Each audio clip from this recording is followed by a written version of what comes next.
So H here with Live Forever Media. Thanks for joining us, man. Really appreciate it. My pleasure. Thank you for having me. So first time in Texas for South by. How's things going? It's going good, man. It's a madness out there. It's crazy, but I'm enjoying myself. Yeah. Yes, I'm having a good time. Have you had some shows yet? I had one show on the weekend, so it was kind of before it all started. It was when the gaming thing was going on. Right. So I played to the gaming people. That was dope. And then I've got a show tonight and a couple shows tomorrow. So I've got the shows coming up. So was that gaming gig by design? Did you want that? Was that something you set up on purpose? These interactive folks. It was just one of those gigs that we had going on. I was doing a tour of the East Coast, and so we got in here a little early because that tour ended, and that was going on, and it was nice to get to like a totally different crowd that I would normally play to. It was fun. Yeah. Yeah. So tell us a little bit about Itch in terms of the new what you're doing now. Obviously, King Blues is some excellent stuff.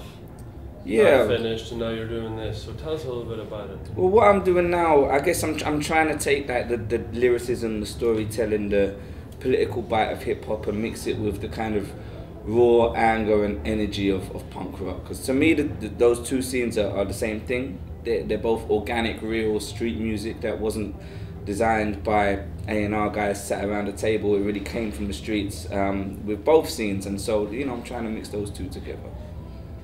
Right. So the political thing. We had a band here yesterday and we talked. They're punk, and they didn't feel it was their place, or they didn't want to do the political thing. They want to just do music. They want to present it how they want to present it. How important is it to you to be talking political, to have a voice, to have an opinion on something that's going on in the country? It's massively important, I think, and if you're in a band or you're an artist, unless you're trying to change the world, what's the fucking point? Like, really, there's easier ways of making money and getting girls than having to travel around in a tiny van for 10 years, you know what I mean? There's much easier ways of doing it. So for me, the whole point of what I'm doing is to try and make a difference. And the bands that I look up to, the artists that I consider my shit, is like, Public Enemy, The Clash, right back through to Hendrix, John Lennon, where it wasn't about necessarily the genre, but about what they were saying that was more important. Right.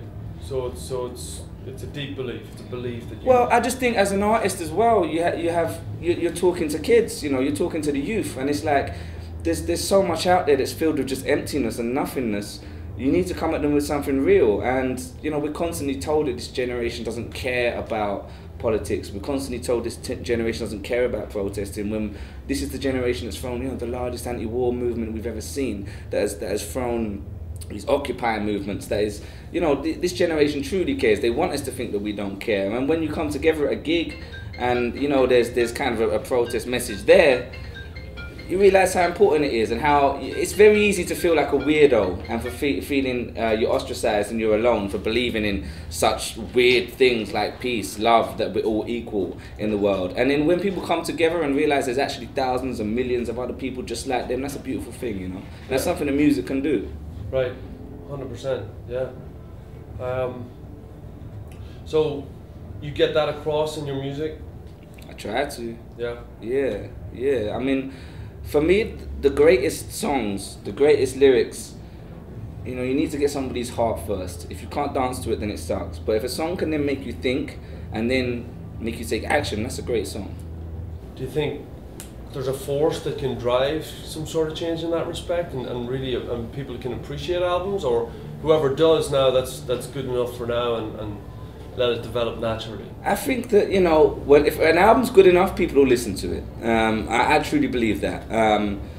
I think that, nowadays kids are expected to have a hit straight away, and not enough labels are developing our artists. And I think it's much more of an industry thing, in the age that we're in, where record labels are going to put you out and say straight away, your first song better be a hit, or else you're going to get dropped. And that's a real shame, because the great artists throughout history, your Clashes, your Zeppelins, these people were developed, and it took a while for them to get to that point of being great. And to me, there's no coincidence that kind of the same time people started downloading music for free, music really started to suck. Like, it started to suffer, like, real badly, you know. And to me, that's not a coincidence. That's a real thing. So it's a shame that people are expected to have a hit straight away, and because of that, a lot of artists are trying to live up to that. But I think there will always be real artists who want to go out there and create art and will worry about monetary value as a secondary thing. You know, I think art should always come first, and once you make the art, then worry about how to make money out of it. Do you know what I mean? But focus on making the art first, and I think there'll always be a place for that. Yeah.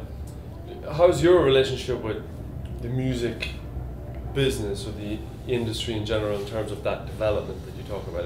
You're not that you're in any need of development, but are they working with you, or what's your relationship with a label right now? Absolutely, I've been very fortunate in that every label I've ever gone to has realised I'm not some little pop guy that they can shape and form into who they want to be, and I've made that clear from the start with anyone I've worked with. Is like, that this is my vision and this is what I want to do, and if you want to come on board and make it a reality and get behind me, then we're all in the same team. But if we're going to start fighting about stuff, I'm gone. And I'm now on, my 4th record label, so I've done the DIY labels, the indie labels, the major labels, and I've seen it from different kind of perspectives and points of view, and the label I'm at right now has certainly allowed me to develop. I've put out 3 mixtapes for free, so far, and it's only now I'm starting to drop my album.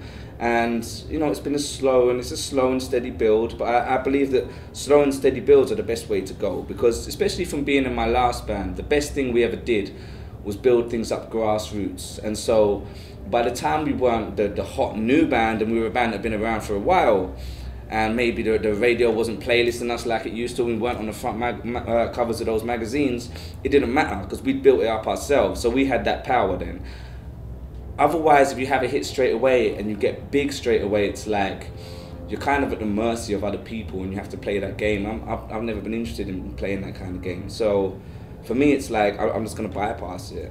And so unfortunately I'm at a label that understands that and is there to develop.